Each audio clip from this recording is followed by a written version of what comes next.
If you're interested in making handcuffs with a belt, there are two methods. One for single cuff handcuffs, which are simpler, and another for double cuff handcuffs, which are sturdier and resemble traditional handcuffs. To start, you'll need a leather belt with a buckle. This serves as the locking mechanism.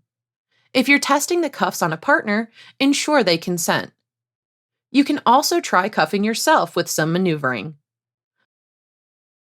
For the single cuff method, fold the loose tail of the belt's non-buckle end halfway towards the buckle to form a loop and flatten it.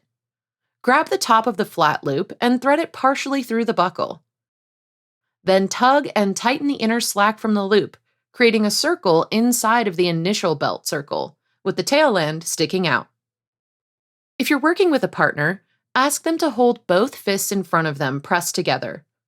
Slip the large cuff over both hands and use the tail end to adjust the cuffs to fit their wrists. For the double cuff method, create a figure 8 with the belt, threading the belt through the buckle twice to form 2 loops, adjusting both cuffs to fit the wrists comfortably. Loop the tail around so that it encircles the first cuff. Then poke the tail through the keeper loop near the buckle. Pull it around the second cuff and push it through the buckle to encircle the second cuff as well. Your partner can slide their wrists through the loops now, 1 loop for each wrist.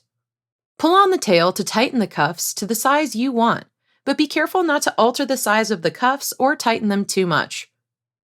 Remember to cuff your partner's hands in front of their body, as it is safer and more comfortable.